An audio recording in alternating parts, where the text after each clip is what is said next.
بسم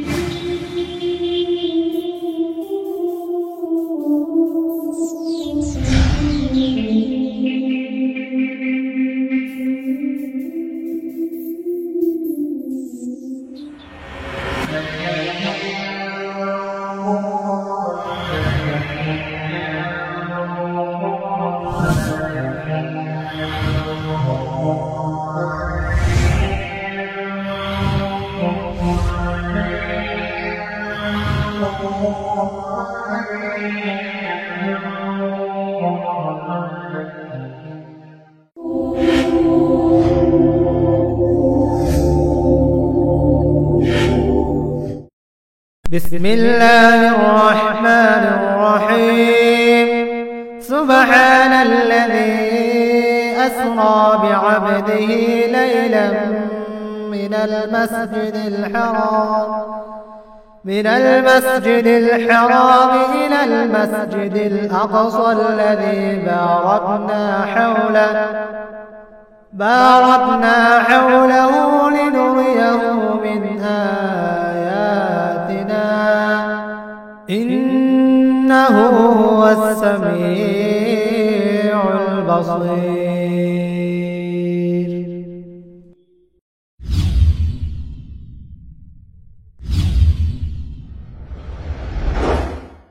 পরম মহিমাময় সত্তা তিনি, যিনি স্বীয় বান্দাকে রাত্রিবেলায় ভ্রমণ করিয়েছিলেন মসজিদে হারাম থেকে মসজিদে আকসা পর্যন্ত, যার চারদিকে আমি পর্যাপ্ত বরকত দান করেছি, যাতে আমি তাকে কুদরতের কিছু নিদর্শন দেখিয়ে দিই। নিশ্চয়ই তিনি পরম শ্রবণকারী ও দর্শনশীল।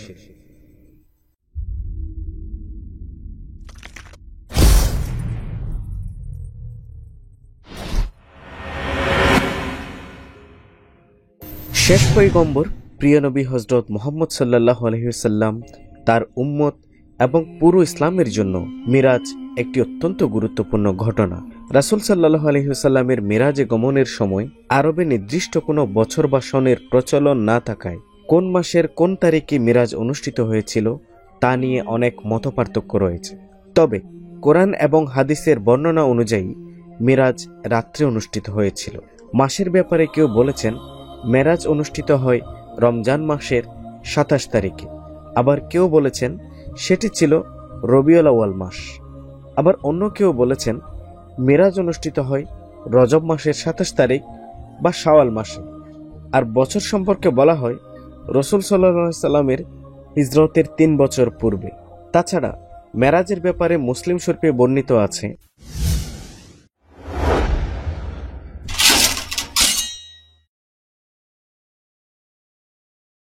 বিখ্যাত সাহাবী হযরত ইবনে মালিক রাদিয়াল্লাহু তাআলা আনহু থেকে বর্ণিত, মহানবী সাল্লাল্লাহু আলাইহি সাল্লাম ইরশাদ করেন, রজবের 27 তারিখ হঠাৎ আমার কাছে জিবরাইল আলাইহিস সালাম একটি সাদা রঙের বোরাক নিয়ে উপস্থিত হলেন। আমি এতে আরোহণ করলাম, অতঃপর মসজিদে প্রবেশ করলাম এবং সেখানে 2 রাকাত নামাজ আদায় করলাম। এরপর আমি মসজিদ থেকে বের হলাম। তখন জিবরাইল আলাইহিস সালাম একটি শরাব ও একটি দুধের পাত্র নিয়ে আমার সামনে উপস্থিত হলেন। তখন আমি দুধের পাত্রটি গ্রহণ করলাম। জিবরাইল আলাইহিস সালাম বললেন, আপনি ফিতরাতকেই গ্রহণ করেছেন।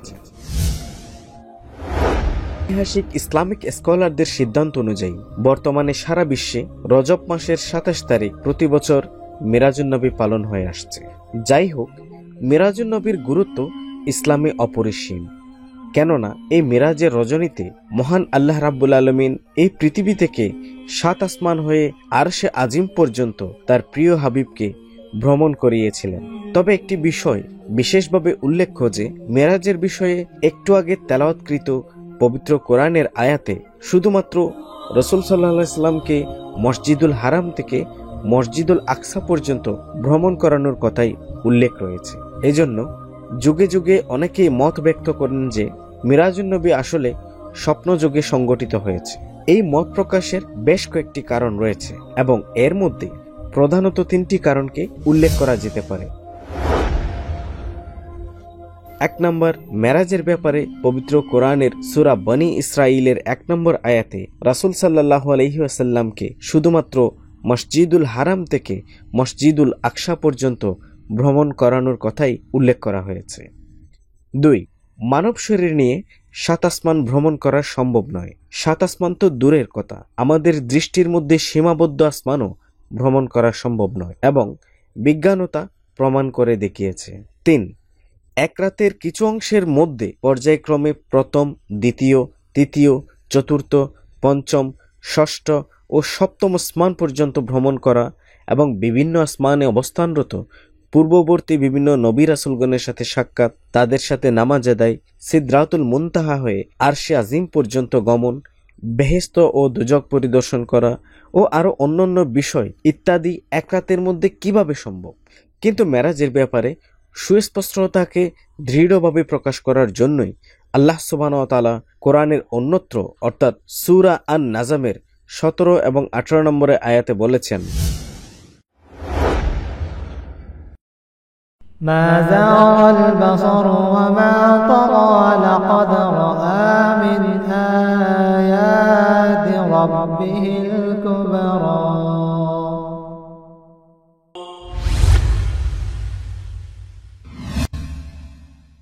তার দৃষ্টিভ্রম হয়নি এবং তিনি সীমাও লঙ্ঘন করেন। নিশ্চয়ই তিনি তার পালনকর্তার মহান নিদর্শনাবলী অবলোকন করেছেন।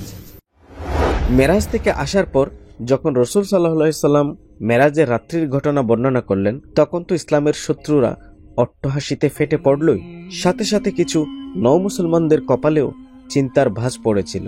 তখন এবং এখনো কিছু কিছু নবী প্রেমিকগণ রাসূল সাল্লাল্লাহু আলাইহি ওয়াসাল্লামকে অপবাদ থেকে বাঁচাতে ধরেই নিয়েছিলেন যে মিরাজুন নবী হয়তো স্বপ্নযোগে সংগঠিত হয়েছিল। মিরাজের ঘটনার বর্ণনার পর মক্কার কুরাইশরা যখন মেরাজের রাত্রির প্রমাণস্বরূপ মসজিদুল আকসার পূর্ণ বর্ণনা শুনতে চাচ্ছিল, তখন রাসূল সাল্লাল্লাহু আলাইহি সাল্লাম মসজিদুল আকসার বর্ণনা এমন পুঙ্খানুপুঙ্খভাবে বর্ণনা দিলেন যে যেন তিনি মসজিদুল আকসার সামনে দাঁড়িয়েই দেখে দেখে বর্ণনা দিচ্ছিলেন। উপস্থিত মক্কার কুরাইশরা হতভম্ব হয়ে যায়। কপালে ভাঁজ ফেলা কিছু মুসলমানরাও দ্বিধাগ্রস্ত হয়ে গেল তাদের নড়বড়ে ঈমানের কারণে। কারণ সবাই জানত যে রাসূল সাল্লাল্লাহু আলাইহি সাল্লাম তখন পর্যন্ত কখনোই জেরুজালেম যাননি এবং কখনোই মসজিদুল আকসা দেখেননি। তাছাড়া সেই সময় মক্কা নগরী থেকে জেরুজালেম তথা মসজিদুল আকসার দূরত্ব ছিল তখনকার সময়ের জন্য 2 মাসের রাস্তা। সুতরাং এক রাতের মধ্যে মসজিদুল আকসা দেখে আসাটা স্বাভাবিক দৃষ্টিতে অসম্ভব ও সাধারণ মানুষের কাছে ব্যাপারটি বোধগম্য নয়। কিন্তু আসলে এই ব্যাপারটি ছিল কোরআনকে বোঝার অযোগ্যতা ও অক্ষমতা। কিন্তু তারপরেও বর্তমানে পুরো বিশ্বে ইসলামের অনুসারীদের মধ্যে বিভিন্ন দল, মাযহাব বা তরিকাভিত্তিক বিভক্তি থাকলেও মেরাজের ব্যাপারে সবাই এক বাক্যে একমত। কেননা ইসলামের সবচেয়ে বড় ও গুরুত্বপূর্ণ ইবাদত হলো সালাত বা নামাজ। রাসূল সাল্লাল্লাহু আলাইহি ওয়াসাল্লামের মাধ্যমে এই 5 ওয়াক্ত নামাজ এসেছে বা ফরজ হয়েছে এই মেরাজের রাত্রি। আর নামাজের ব্যাপারে যেহেতু পৃথিবীর সমস্ত মুসলমানই একমত, সেহেতু মিরাজের রাত্রের ঘটনার ব্যাপারে সবাই একমত। কিন্তু এতটা সময় বা মিরাজের রাত্রে রাসূল সাল্লাল্লাহু আলাইহি ওয়াসাল্লামের 27 বছর পৃথিবীর মাত্র এক রাতের কিছু অংশে কিভাবে সংঘটিত হয়েছিল এবং সেটা কিভাবে সম্ভব, আসুন সেটার বৈজ্ঞানিক ব্যাখ্যায় আসি। তবে তার আগে আপনাদের কাছে অনুরোধ, ঠিক এই মুহূর্তে আপনি আমাদের ভিডিওতে একটি লাইক দিন, স্রেফ একটি লাইক। একটি ভিডিও তৈরি করতে দীর্ঘদিন কঠোর পরিশ্রম করতে হয়, আর আপনার কাছে একটি সেকেন্ড সময় চেয়ে নিলাম একটি লাইক দিতে, কারণ আপনার এই লাইকটি এই ভিডিওটিকে পৌঁছে দেবে আরও অনেক মানুষের কাছে। সুতরাং পবিত্র কোরআনের মহিমাকে অন্যের কাছে পৌঁছে দিয়ে সাদকায়ে জারিয়ার সওয়াব অর্জন করতে এই মুহূর্তে একটি লাইক, কোরআনের প্রচারের জন্য, আল্লাহর সন্তুষ্টি অর্জনের উদ্দেশ্যে। যদিও বা আমরা পৃথিবীর তাবৎ মুসলিমগণ মিরাজের বিষয়ে কোনো প্রমাণ ছাড়াই এক বাক্যে বিশ্বাস করি এবং সেটা আমাদের ঈমান সংক্রান্ত বিষয়, তথাপি এই মিরাজের বিষয়ে কোনো বৈজ্ঞানিক প্রমাণের কোনো প্রয়োজন আছে বলে মুসলমানগণ মনে করি না। কিন্তু তারপরেও এই মিরাজের রাত্রের ঘটনার মধ্যে মহান আল্লাহ রাব্বুল আলামিন তার হিকমত বা কুদরতের যে অনন্য নিদর্শন রেখেছেন সেটিকে যদি আমরা গভীরভাবে জানতে পারি বা বিশ্লেষণ করে দেখি, তবে আমাদের ঈমান আরও অনেক মজবুত হবে। অত্যন্ত গুরুত্বপূর্ণ আশ্চর্যজনক কিছু জ্ঞান আমাদের জ্ঞান ভাণ্ডারে যোগ হবে। 2, মহান আল্লাহ তাআলার ক্ষমতা ও জালালিয়াতের অনন্য কিছু নিদর্শনকে আমরা আরও দৃষ্টির গভীরে গিয়ে দেখতে পাব। 3, অমুসলিম ভাই বোনদেরকে ইসলামকে জানার ব্যাপারে আগ্রহী করে তুলব। 4, তথাকথিত বিজ্ঞান নির্ভর নাস্তিকদের কাছে বিজ্ঞান দিয়েই প্রমাণ উপস্থাপন করা যাবে যে কোরআন সত্য, আল্লাহ সত্য, রাসূলগণ সত্য এবং মিরাজুন নবীও সত্য। তাহলে চলুন জেনে নেওয়া যাক রাসূল সাল্লাল্লাহু আলাইহি ওয়াসাল্লামের মিরাজের রাত্রের 27 বছর পৃথিবীর এক রাত্রের মধ্যে কিভাবে সম্ভব। আমরা জানি কোনো বস্তু যখন আলোর গতিতে চলে তখন সময় স্থির হয়ে পড়ে। বিষয়টিকে পরিষ্কার করে নেওয়া যাক। ধরুন আপনি আপনার বর্তমান অবস্থান থেকে এই পৃথিবীর চতুর্দিকে একবার ঘুরে এসে আবার একই জায়গায় দাঁড়াতে চান। তাহলে পৃথিবীর ব্যাস হচ্ছে 12,756 কিলোমিটার।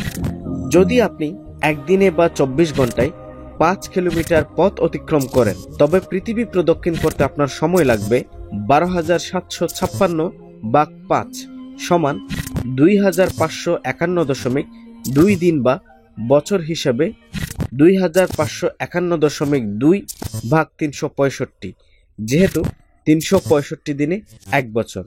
সুতরাং ফলাফল হবে 6.98 বছর বা প্রায় 7 বছর।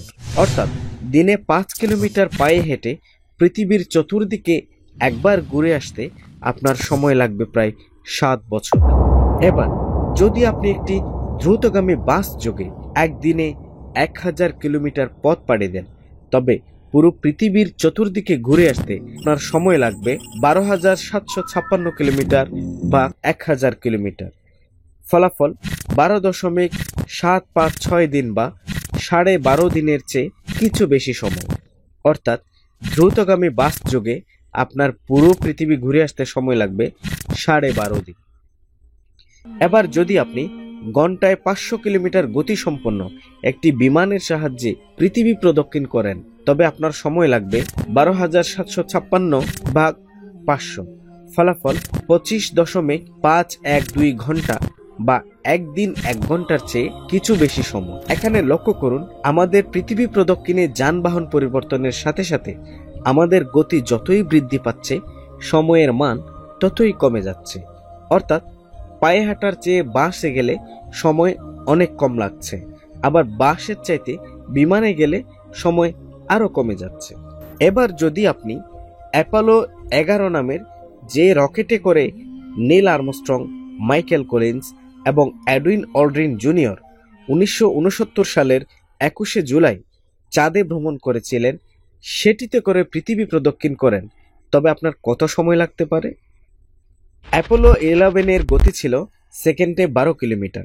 তাহলে পৃথিবীর মোট ব্যাস হচ্ছে 12,756 কিলোমিটার, আর 12,756 ভাগ 12 সমান 1063 সেকেন্ড বা 17 মিনিটের চাইতে একটু বেশি সময়, যেহেতু 60 সেকেন্ডেই 1 মিনিট।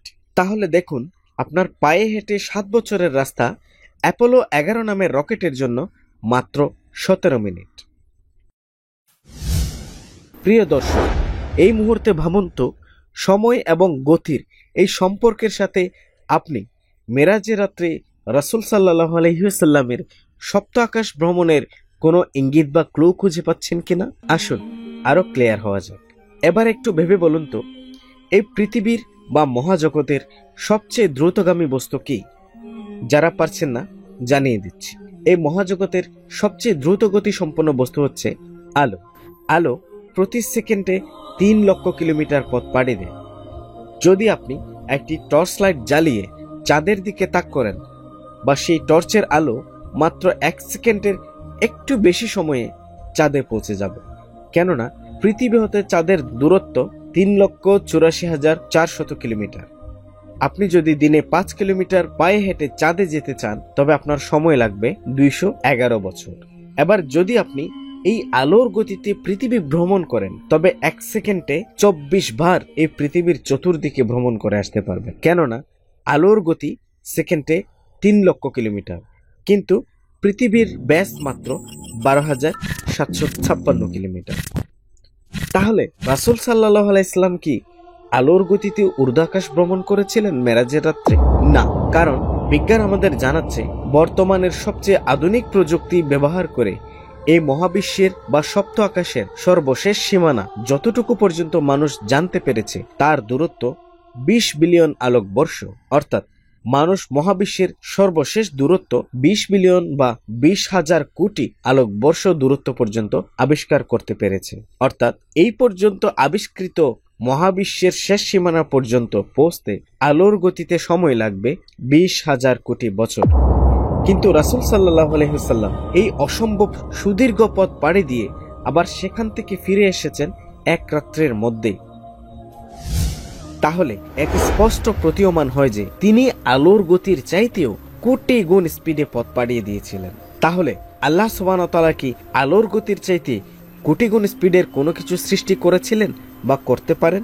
অফকোর্স তিনি পারেন। আল্লাহ সুবহানাহু ওয়া তাআলা সব ধরনের অক্ষমতা বা অজ্ঞানতা হতে অতি পবিত্র এবং তিনি বা তার কর্ম চোখের পলকের কোটি ভাগের 1 ভাগ সময়ের চাইতেও দ্রুততর। তাছাড়া মেরাজ গমনে রাসূল সাল্লাল্লাহু আলাইহি সাল্লামের গতি যে আলোর গতির চাইতেও কোটি গুণ দ্রুত ছিল, সেটা রাসূল সাল্লাল্লাহু আলাইহি সাল্লামের বর্ণনা অনুযায়ী এবং বর্তমান বিজ্ঞানের আলোকেও সুস্পষ্টভাবে প্রমাণিত। মেরাজের রাতে রাসূল সাল্লাল্লাহু আলাইহি সাল্লামের বাহন ছিল বুরাক, যেটি ছিল ঘোড়া এবং গাধার মাঝামাঝি আকৃতির দুপাকা বিশিষ্ট সাদা রঙের একটি প্রাণী। এই বোরাক শব্দটি এসেছে আরবি শব্দ বারকুন থেকে, যার অর্থ হলো বিদ্যুৎ। হাদিসে বর্ণিত আছে রাসূল পাক সাল্লাল্লাহু আলাইহি সাল্লাম এই বোরাকের গতির ব্যাপারে বলেন, আমার দৃষ্টিতে আমি যতদূর দেখছিলাম বোরাক পলকেই সেখানে উপস্থিত হচ্ছে। তাহলে প্রশ্ন হলো, রাসূল সাল্লাল্লাহু আলাইহি সাল্লাম তার দৃষ্টি দিয়ে সর্বশেষ কতটুকু দেখেছিলেন? তার আগে বলি, আমরা সাধারণ মানুষরা আমাদের দৃষ্টি দিয়ে সর্বশেষ কতটুকু দেখতে পাই সেটা আগে জেনে নিই। আমাদের চ্যানেলের ওরিয়ন নক্ষত্রমণ্ডল মহান আল্লাহর অন্যতম নিদর্শন নামক এই ভিডিওটিতে ওরিয়ন নক্ষত্রমণ্ডলের বর্ণনায় সেখানে স্থিত নক্ষত্রগুলোর দূরত্ব নিয়ে আলোচনায় বেটালজিয়াসের দূরত্ব জেনেছিলাম 650 আলোকবর্ষ। এই বেটালজিয়াস হলো আমাদের আকাশের কাছাকাছি অবস্থান করা একটি উজ্জ্বল নক্ষত্র। এই কাছাকাছি উজ্জ্বল নক্ষত্রটি আমাদের চাইতে 650 আলোকবর্ষ দূরে অবস্থান করছে, অথচ আমরা রাতের আকাশে অনেক দূরে অবস্থিত অতি ক্ষীণ ঝাপসা তারাগুলোকে পর্যন্ত দেখতে পাই, যারা আমাদের কাছ থেকে হাজার হাজার আলোকবর্ষ দূরে অবস্থান করছে। আর 1 আলোকবর্ষ সমান 95,000 কোটি কিলোমিটার। আবারও বলছি, 1 আলোকবর্ষ সমান 95,000 কোটি কিলোমিটার। আর বিজ্ঞান আমাদের জানাচ্ছে আমরা সাধারণ কোলা চোখে আমরা আমাদের মিল্কি ওয়ে গ্যালাক্সি পেরিয়ে অ্যান্ড্রোমেডা গ্যালাক্সিকে পর্যন্ত দেখতে পাই, যা আমরা সাধারণত বুঝতে পারি না। এবং এই অ্যান্ড্রোমেডা গ্যালাক্সি আমাদের কাছ থেকে 26,60,000 আলোকবর্ষ দূরে অবস্থান করছে। অর্থাৎ আলোর গতিতে অ্যান্ড্রোমেডা গ্যালাক্সিতে যেতে 26,60,000 বছর সময় লাগবে। আর 1 আলোকবর্ষ সমান 95,000 কোটি কিলোমিটার। তাহলে 26,60,000 আলোকবর্ষ মানে কতটা দূরত্ব আমাদের ক্ষুদ্র মস্তিষ্ক দ্বারা সেটি কল্পনা করার ক্ষমতা আমরা রাখি না। এই অ্যান্ড্রোমেডা গ্যালাক্সি হচ্ছে আমাদের সূর্যের মতো এবং আমাদের সূর্যের চাইতে লক্ষ গুণ বড়, প্রায় 1 ট্রিলিয়ন নক্ষত্রদের এক বিশাল সংগঠন। এবং এই অ্যান্ড্রোমেডা গ্যালাক্সি আমাদের মিল্কি ওয়ে গ্যালাক্সির চেয়ে সামান্য বড়।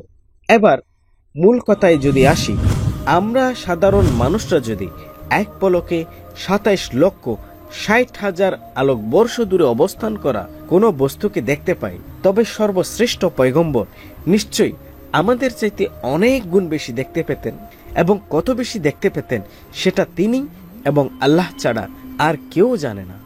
সুতরাং এতে বিজ্ঞানের আলোকেই প্রমাণিত হয়ে গেল যে বোরাক চোখের পলকের চেয়ে কম সময়ে হাজার হাজার কোটি আলোকবর্ষ পথ পাড়িয়ে দিয়েছে। এবং এই কনসেপ্টটি ইমেজ করার ক্ষমতা আমরা রাখি না।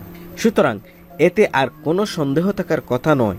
এমনকি সৃষ্টিকর্তায় অবিশ্বাসী এবং শুধুমাত্র বিজ্ঞানে বিশ্বাসীদের কাছেও নয় যে রাসূল সাল্লাল্লাহু আলাইহি সাল্লাম আলোর গতির চাইতে কোটি গুণ স্পিডে মেরাজের রাত্রে ভ্রমণ করেছিলেন।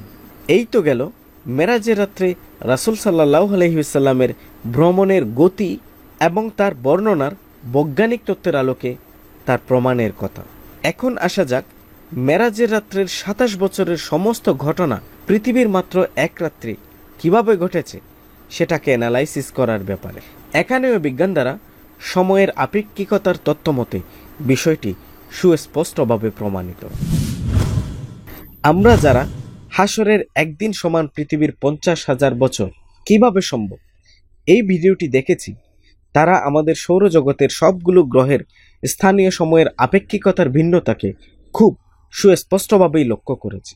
সেখানে দেখা যায় আমাদের সৌরজগতের বুধ গ্রহের একদিন সমান পৃথিবীর ৫৮ দিন ১৬ ঘন্টা, আবার বৃহস্পতি গ্রহের একদিন সমান পৃথিবীর মাত্র ৯ ঘন্টা ৫০ মিনিট। তাহলে দেখুন এই দুটি গ্রহের দিনে তাদের নিজ নিজ স্থানীয় সময়ের মানে আমাদের পৃথিবীর হিসেবে কত বড় তফাৎ বিদ্যমান।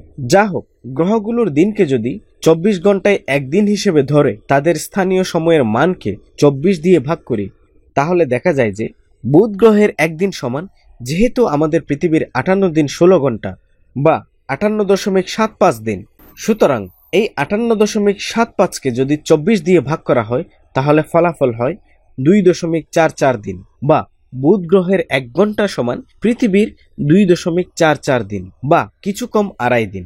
আবার বৃহস্পতি গ্রহের একদিন সমান পৃথিবীর ৯ ঘন্টা ৫০ মিনিট বা মোট ৫৯০ মিনিট। সুতরাং বৃহস্পতি গ্রহের ১ ঘন্টার সময় যদি আমরা বের করতে যাই তাহলে তার একদিন সমান ৫৯০ মিনিটকে ২৪ দিয়ে ভাগ করলে ফলাফল হয় ২৪.৫৮ মিনিট বা প্রায় ২৫ মিনিট। সুতরাং বৃহস্পতি গ্রহের ১ ঘন্টা সমান পৃথিবীর মাত্র ২৫ মিনিট। এবার ভেবে দেখুন আমাদের সময়ের ১ ঘন্টা বা ৬০ মিনিটের কোনো কাজ যদি বুধ গ্রহে সম্পন্ন হতে দিই তবে সময় লাগবে আমাদের পৃথিবীর কিছু কম ২.৫ দিন। আবার সেই একই কাজ যদি বৃহস্পতি গ্রহে সম্পন্ন হতে দিই তাহলে সময় লাগবে মাত্র ২৫ মিনিট। যদি আপনি পৃথিবী থেকে বসে দুইটি স্ক্রিনে ১ মিনিটের একটি কাজকে বুধ ও বৃহস্পতি এই দুই গ্রহে একই সাথে আরম্ভ করে সম্পন্ন হতে দেন তবে আপনি সময়ের এই তফাৎটাই দেখতে পাবেন। খুব আশ্চর্য লাগে, এই ১ মিনিটের কাজটি বৃহস্পতি গ্রহে সম্পন্ন হতে সময় নেবে মাত্র ২৫ সেকেন্ডে, আর ১ মিনিটের এই একই কাজটি বুধ গ্রহে সম্পন্ন হতে সময় লাগবে ৪৮ মিনিট ৩৫ সেকেন্ড। সুতরাং দেখা গেল যে আমাদের সময়ের নির্দিষ্ট মানের একটি কাজ সময়ের আপেক্ষিকতার তারতম্যের কারণে কোথাও চোখের পলকের মতোই ফাস্ট, আবার কোথাও পিঁপড়ের গতির মতোই খুবই স্লো, এবং স্থানভেদে সময়ের দীর্ঘতার মধ্যে এই ব্যবধানটি স্থাপন করেছেন আল্লাহ সুবহানাহু ওয়া তাআলা, যেটি আর কারো পক্ষেই সম্ভব নয়। সুতরাং রাসূল সাল্লাল্লাহু আলাইহি ওয়াসাল্লামকে মেরাজের রাত্রে আল্লাহ তাআলা আমাদের পৃথিবীর সময়ের স্থানীয় মানের চাইতে কতটা দ্রুত ভ্রমণ করিয়েছিলেন তা আমাদের কল্পনারও বাইরে, এবং তিনি যে তা পারেন তা আমরা বুধ ও বৃহস্পতি গ্রহের সময়ের স্থানীয় মান দ্বারা সুস্পষ্টভাবেই প্রমাণ পেয়েছি। এটাও প্রমাণিত হলো যে পৃথিবীর বাইরের জগতের সময়ের মান সম্পূর্ণ ডিফারেন্ট, আর আল্লাহ তাআলার কাছে অসম্ভব বলে কিছুই নেই। তথাপি আরো আশ্চর্য হওয়ার মতো বিষয় যে সময়কে গলায় দড়ি দিয়ে ইচ্ছামতো নিয়ন্ত্রণ করার ক্ষমতা আল্লাহ তাআলা তার বান্দা মানুষকেও দিয়ে দিয়েছেন। খুবই অবাক হচ্ছেন তাই না? অবাক হওয়ারই কথা। আসুন উদাহরণটা বর্তমান সময়ের প্রেক্ষাপটে আপনাদের সামনে উপস্থাপন করি। কিছু কথা আপনার জন্য।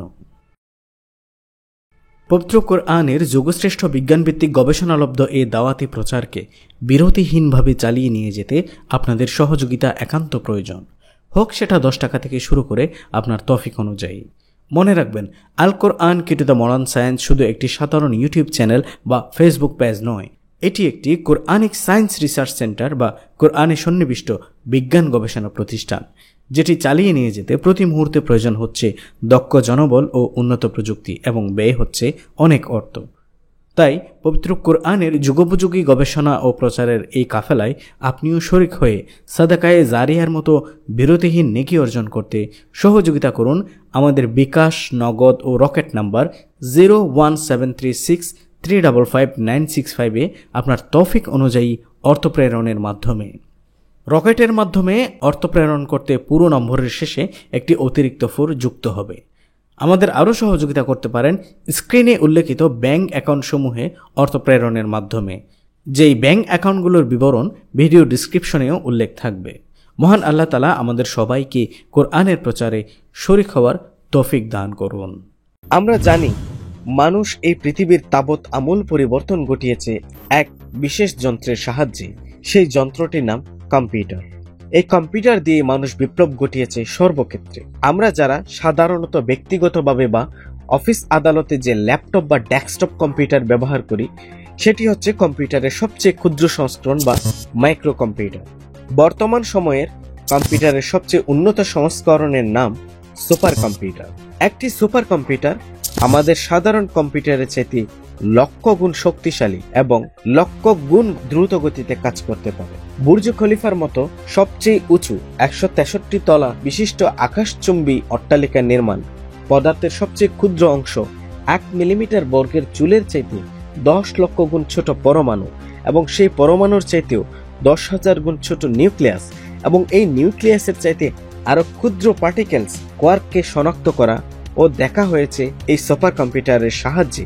মহাকাশের হাজার হাজার কোটি আলোকবর্ষ দূরে অবস্থিত গ্রহ, নক্ষত্র, নেবুলা, কোয়াসার, ব্ল্যাক হোল ইত্যাদির পূর্ণাঙ্গ তথ্যপাত্র সংগ্রহ করা ও দেখা হচ্ছে এই সুপার কম্পিউটারের মাধ্যমে। গণিতের অনেক বড় বড় হিসাব নিকাশ, বৃহত্তম মৌলিক সংখ্যা বের করা, অনেক বড় ও সময় সাপেক্ষ গাণিতিক সমস্যার সমাধান, ল্যাবরেটরিতে গবেষণার কাজে, পদার্থবিজ্ঞানের কোয়ান্টাম মেকানিক্সে, আবহাওয়ার পূর্বাভাস, জলবায়ুর গবেষণা, অ্যাটমিক পদার্থবিজ্ঞান, বিভিন্ন জটিল রোগের জীবাণু চিহ্নিতকরণ, তাদের প্রতিষেধক আবিষ্কার সহ আরো অনেক অকল্পনীয় জটিল কাজ সম্পাদন করা হচ্ছে এই সুপার কম্পিউটারের সাহায্যে। নাসা, সার্নের মতো বড় বড় গবেষণা প্রতিষ্ঠানে জ্যোতির্বিজ্ঞান এবং মলিকিউলার ফিজিক্সে খুব সূক্ষ্ম হিসাব নিকাশের জন্যই সুপার কম্পিউটার ব্যবহার করা হয়। এই কম্পিউটারগুলো একটি টেনিস কোর্টের মতোই বিশাল বড় হয়ে থাকে এবং এরকম একটি কম্পিউটার নির্মাণে $100 মিলিয়ন ঊর্ধ্বে ব্যয় হয় এবং এই কম্পিউটার রক্ষণাবেক্ষণে ব্যয় হয় বছরে প্রায় $10 মিলিয়ন। এই কম্পিউটারগুলো চালু রাখতে গড়ে 4 মেগাওয়াট বিদ্যুতের প্রয়োজন হয়। এরকম একটি সুপার কম্পিউটার হলো চায়নার সানওয়ে তাইহুলাইট। এই কম্পিউটারটির ক্ষমতা বিস্তারিত জানলে আপনি হ্যাং হয়ে যাবেন। আমরা সাধারণ কম্পিউটারের গতি হিসাব করি একটি কম্পিউটার সেকেন্ডে কত মেগাবাইট বা গিগাবাইট অথবা সর্বোচ্চ টেরাবাইট বা সর্বোচ্চ কত টেরাবাইট ডাটা প্রসেস করতে পারে তার উপর নির্ভর করে। কিন্তু সুপার কম্পিউটারের ক্ষেত্রে সেটি বাইট নয়, ফ্লপস হিসেবেই গতি মাপা হয়। ফ্লপস মানে হলো floating point operation per second, অর্থাৎ একটি সুপার কম্পিউটার সেকেন্ডে কত মেগাফ্লপস, গিগাফ্লপস, টেরাফ্লপস হিসাব করতে পারে সেটির উপর তার গতিশক্তির ক্ষমতা নির্ধারণ হয়। কিছু বুঝে আসলো না হয়তো, বুঝিয়ে দিচ্ছি। যদি প্রতি সেকেন্ডে আপনি একটি উচ্চতর গণিতের জটিল সমস্যার সমাধান করতে পারেন, তবে 1 টেরাফ্লপ হিসাব করতে আপনার সময় লাগবে 32 বছর। আবার বলছি, প্রতি সেকেন্ডে একটি আপনি উচ্চতর গণিতের সমস্যার সমাধান যদি করেন, প্রতি সেকেন্ডে একটি করে, তাহলে আপনার 1 টেরাফ্লপ হিসাব করতে সময় লাগবে 32 বছর। আর 1 পেটাফ্লপ হিসাব করতে আপনার সময় লাগবে 3 কোটি বছর। প্রতি সেকেন্ডে একটি করে জটিল গণিতের সমস্যার সমাধান করে 1 পেটাফ্লপ হিসাব করতে আপনার সময় লাগবে 3 কোটি বছর। আর চীনের তৈরি সানওয়ে তাইহুলাইট নামের এই সুপার কম্পিউটার 1 সেকেন্ডে সমাধান করতে পারে 93 পেটাফ্লপ। প্রতি সেকেন্ডে একটি অঙ্কের সমাধান করতে গেলে এই 93 পেটাফ্লপ পরিমাণ হিসাব করতে আপনার সময় লাগবে 279 কোটি বছর। আর এই হিসাব সমাধান করতে আমাদের সাধারণ কম্পিউটারের সময় লাগতে পারে 30 বছরের চাইতেও বেশি। শুধু মুখের কথা নয়, দেখে আসি এর প্রকৃত ব্যাপারটি। আমরা এবার বিশ্বের সবচেয়ে বড় জায়ান্ট সার্চ ইঞ্জিন গুগলে ব্যবহৃত সুপার কম্পিউটারের ক্ষমতা দেখে আসি। যদি আমরা গুগলে সুপার কম্পিউটার লিখে সার্চ করি, তাহলে দেখা গেল যে মাত্র 0.60 সেকেন্ডে বা আধা সেকেন্ডের চাইতে অল্প কিছু বেশি সময়ে গুগলের ডাটা স্টোরে সংরক্ষিত বিলিয়ন বিলিয়ন ডাটা থেকে সুপার কম্পিউটার সম্পর্কিত 230 কোটি রেজাল্ট বাছাই করে আমাদের সামনে উপস্থাপন করেছে মাত্র আধা সেকেন্ড সময়ে। আমরা যদি নিচের দিকে লক্ষ্য করি, তাহলে দেখব যে প্রতি পেজে 10টি করে রেজাল্ট এসেছে এবং আমরা যদি পর্যায়ক্রমে 1, 2, 3 এভাবে যেতে থাকি তাহলে আমরা 230 কোটি রেজাল্ট দেখতে পাবো। তাহলে এবার সুপার কম্পিউটারের এই দীর্ঘ বর্ণনার কারণ হচ্ছে একটি, সেটি হচ্ছে যদি আল্লাহ সুবহানাহু ওয়া তাআলা তার অতি সাধারণ সৃষ্টি মানুষকে যে সামান্য জ্ঞান দিয়েছেন সেই জ্ঞান দ্বারা মানুষের মাধ্যমে এমন একটি যন্ত্র তৈরি করিয়ে নিতে পারেন যেই যন্ত্র মানুষের কোটি কোটি বছরের কাজকে মাত্র আধা সেকেন্ডে করে দিতে পারে, তাহলে সে মানুষের সৃষ্টিকর্তা আল্লাহ সুবহানাহু ওয়া তাআলা কি পারেন না 27 বছরের ঘটনাকে মাত্র এক রাতের কিছু অংশে বা কয়েক সেকেন্ডে কম্প্রেস করে ঘটাতে? অবশ্যই পারেন, এটা প্রমাণিত হয়ে গেল। সুতরাং মেরাজের রাত্রে রাসূল সাল্লাল্লাহু আলাইহি সাল্লামের 27 বছর যে পৃথিবীর রাত্রের মাত্র কিছু অংশে ঘটেছে, এতে বিশ্বাসী অবিশ্বাসী আর কারো কোনো সন্দেহ থাকার কথা নয়। আর এই জন্যই রাসূল সাল্লাল্লাহু আলাইহি সাল্লাম মেরাজের রাত্রে 27 বছর কাটিয়ে আসার পরেও তিনি ফিরে এসে দেখলেন তার বিছানা তখনও গরম, তার উজুর পানি তখনও গড়িয়ে যাচ্ছে এবং তার দরজার কড়া তখনও নড়ছিল। এই আলোচনায় মেরাজের রাত্রে 27 বছর যে পৃথিবীর একটি রাত্রের মাত্র কিছু অংশে সংগঠিত হয়ে গেছিল, সেটার প্রমাণস্বরূপ কোরআন এবং হাদিস বা তাফসির থেকে আমি প্রখর বা সূক্ষ্ম কোনো প্রমাণ বা দলিল পেশ করিনি। আসলে সেটার কোনো প্রয়োজনই পড়ছে না এখানে, কেননা আমাদের বর্তমান সময়ের বৈজ্ঞানিক বিশ্লেষণ এবং তার জন্য আমাদের যে সাধারণ আকল, কমন সেন্স বা ইন্টেলিজেন্সি আছে, এটাই যথেষ্ট সেটা প্রমাণ করার জন্য, যেটা দ্বারা আমি এতক্ষণ আপনাদের সামনে উপস্থাপন করলাম। আসলে কি জানেন, পবিত্র কোরআনের সমস্ত বৈজ্ঞানিক নিগূঢ় তত্ত্বকে সত্য প্রমাণের জন্য আপনাকে কোরআন, হাদিস বা তাফসির বিশেষজ্ঞ হওয়ার প্রয়োজন নেই। আপনার সাধারণ দৃষ্টি দিয়ে আপনার চতুর্দিকে মহান আল্লাহ সুবহানাহু ওয়া তাআলার যে কোটি কোটি নিদর্শন রয়েছে, সেগুলোর দিকে আপনার চিন্তাশীল অন্তর্দৃষ্টি দিয়ে তাদের ব্যাপারে একটু ভাবুন, একটু চিন্তা করুন, তাহলেই আপনি আপনার চতুর্দিকে মহান আল্লাহর উপস্থিতির হাজারো কোটি কোটি নিদর্শন প্রমাণ পেয়ে যাবেন। আর মহান আল্লাহর বাণীর সত্যতা আপনার চোখের সামনে উজ্জ্বল হয়ে ধরা দেবে, মুক্তোর মতোই জলজল করতে থাকবে আপনার চোখের সামনে। আর তখন আপনার মনে হবে সত্যি আল্লাহ রাব্বুল আলামিনের বাণী কতই না সহজ। শুধু আল্লাহর উপর ভরসা করে একটু গভীরভাবে ভাবলেই আর তার নিদর্শনের ব্যাপারে চিন্তা করলেই সেটি বোঝা যায়। ولقد يسرنا القرآن للذكر فهل من مدكر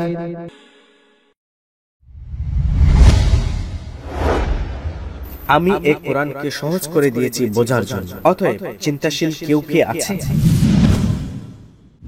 এখন আসি আরো একটি অত্যন্ত চমকপ্রদ বিষয়ে। আমরা জানি পবিত্র শবে মেরাজের রাত্রে রাসূল সাল্লাল্লাহু আলাইহি ওয়াসাল্লামের দীর্ঘ 27 বছর অতিবাহিত করে এসেছেন পৃথিবীর এক রাত্রের কিছু অংশ, কিন্তু গভীর বিশ্লেষণ ভিত্তিক গবেষণায় এটা প্রমাণিত হয় যে মেরাজের রাত্রে রাসূল সাল্লাল্লাহু আলাইহি ওয়াসাল্লামের সান্নিধ্যে কাটানো 27টি বছর পৃথিবীর সময়ের রাত্রের কিছু অংশ তো নয়, বরং তা পৃথিবীর মাত্র 47 second. How can it possible?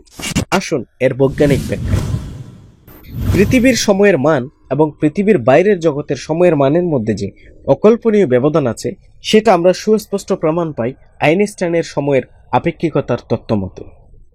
আর মহান আল্লাহ তাআলা কোরআনে এই বিষয়টি সূক্ষ্ম আলোকপাত করে সূরা আল মারিজের 4 নম্বর আয়াতে বলেন, تعرج الملائكة والروح إليه في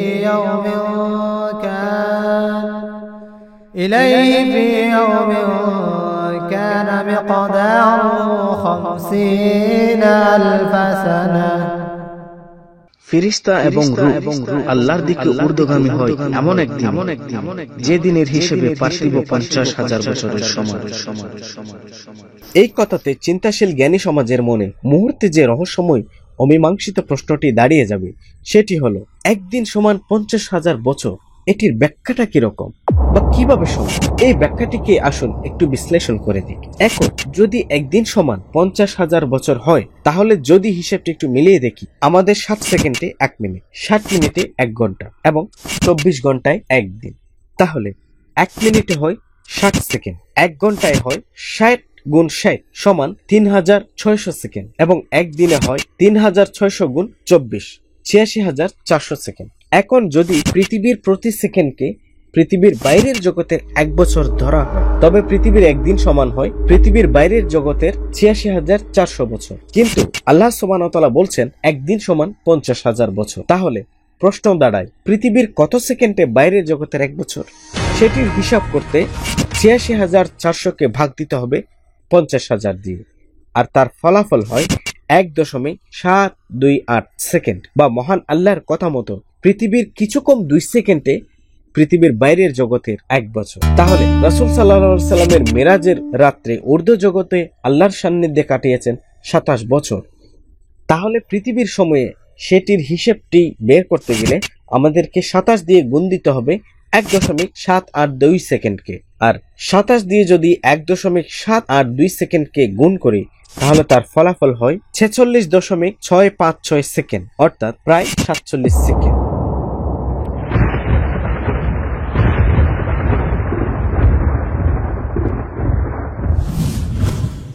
এবারও যদি প্রশ্ন করেন রাসূল সাল্লাল্লাহু আলাইহি সাল্লামের মেরাজের রাত্রে 27 বছর সমান পৃথিবীর মাত্র 47 সেকেন্ড, সেটা কিভাবে সম্ভব? তার উত্তরে বলা যায়, যেভাবে মানুষের তৈরি একটি সুপার কম্পিউটার মানুষেরই 279 কোটি বছরের কাজকে মাত্র 1 সেকেন্ডে সম্ভব করে, তাহলে আল্লাহ কি পারেন না 27 বছরের কাজকে মানুষের দৃষ্টিতে মাত্র 47 সেকেন্ডে সম্ভব করতে? অফকোর্স হি ক্যান ডান। আর এজন্যই রাসূল সাল্লাল্লাহু আলাইহি সাল্লাম মেরাজের রাত্রে ঊর্ধ্ব জগতে 27 বছর কাটিয়ে আসার পরেও দেখলেন তখনও তার ঘরের দরজার কড়া নড়ছে, তার অজুর পানি তখনও গড়িয়ে পড়ছে, এবং তার বিছানা তেমনই উষ্ণ ছিল যেমন উষ্ণ থাকে একজন মানুষ বিছানা থেকে ওঠার পরপরই। আর এই কাজগুলো শেষ হতে নিশ্চয়ই 47 সেকেন্ড যথেষ্ট সময় নয়, তাই নয় কি? সর্বোপরি আমাদের ক্ষুদ্র মস্তিষ্কের দ্বারা মহান আল্লাহর অসীম কুদরতকে অনুধাবন করার ক্ষমতা নেই, সেই ক্ষমতা আমরা রাখি না। আর তাই আল্লাহ তাআলাই বলেছেন, পৃথিবীর সমস্ত গাছকে কলম এবং সমুদ্রের সমস্ত পানিকে কালি বানালেও মহান আল্লাহর ক্ষমতা, কৃতিত্ব ও কুদরতের কথা লিখে শেষ করা যাবে না। তিনি অসীম ক্ষমতাবান ও দয়াবান।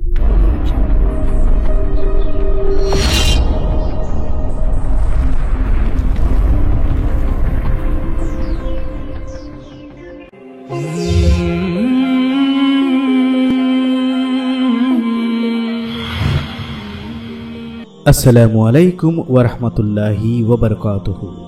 যে বিজ্ঞানের উপর ভিত্তি করে নাস্তিক ও ইসলাম বিদ্বেষীরা ইসলাম, কোরআন ও আল্লাহকে মিথ্যা প্রমাণ করতে চায়, আমরা তাদেরকে যথাযথ যুক্তি প্রমাণ সহকারে কোরআনের আলোকে তাদের মূল হাতিয়ার সেই বিজ্ঞান দিয়েই সেসব ইসলাম বিদ্বেষী ও নাস্তিকদের উপযুক্ত জবাব দিয়ে চলেছি। এবং যে বিজ্ঞান তাদের শেষ আশ্রয়, সে বিজ্ঞানেরই মূল সূতিকাগার যে পবিত্র কোরআন, সে বিষয়টি কোরআনের আলোকে বিজ্ঞান দিয়েই একেবারে চুলচেরা বিশ্লেষণ করে তাদের চোখে আঙ্গুল দিয়ে দেখিয়ে দিচ্ছি। সাথে সাথে মহান আল্লাহর অশেষ রহমতে আমরা সফল হচ্ছি। এছাড়াও আমাদের এই চ্যানেলের ভিডিওগুলো দেখে বর্তমানে আধুনিকতার নামে ভুল পথে পা বাড়ানো এবং দিনের পথ থেকে দূরে সরে যাওয়া অনেক যুবক যুবতী ভাই বোন সহ সব ধরনের মানুষ আল্লাহ ভীতি বা তাকওয়া অর্জনের জন্য মহান আল্লাহর নৈকট্য লাভে সচেষ্ট হচ্ছেন, আলহামদুলিল্লাহ।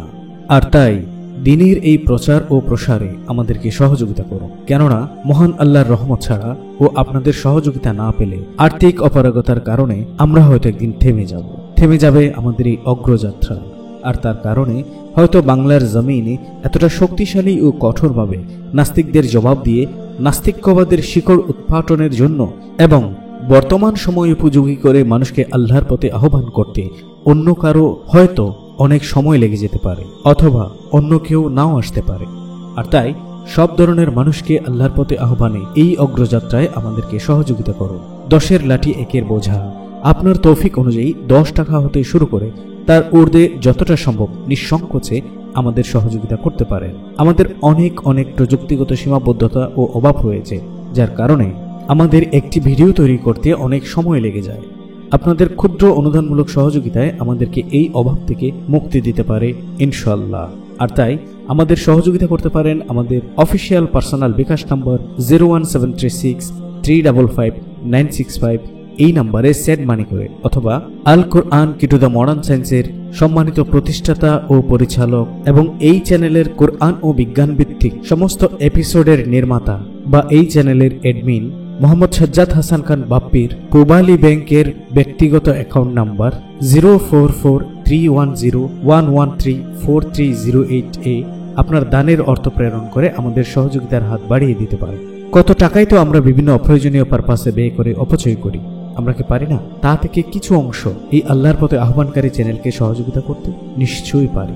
হতে পারে সেটি আমাদের একবেলা নাস্তার টাকা, হতে পারে সেটি কোথাও একবার বেড়াতে যাওয়ার টাকা, অথবা কাউকে দেওয়ার জন্য অপ্রয়োজনীয় গিফটের টাকা, হতে পারে খেলা দেখতে যাওয়ার কিংবা খেলনা কেনার টাকা, সর্বোপরি অতি তুচ্ছ বা অপ্রয়োজনীয় কোনো কিছুর টাকা। মনে রাখবেন, এই দুনিয়ার যত পারপাসে আমরা যত টাকাই খরচ করি না কেন তা কোনো কাজেই আসবে না, কিন্তু আল্লাহর পথে খরচ করা একটি পয়সাও বৃথা যাবে না, বরং বিচারের দিনে এই টাকাই হতে পারে মুক্তির সম্বল বা সাদকায়ে জারিয়া। আমরা এককভাবে হয়তো আর কতক্ষণ পারবো, তাই মহান আল্লাহ সুবহানাহু ওয়া তাআলা আমাদের সবাইকে তার পথে ব্যয় করার তৌফিক দান করুন।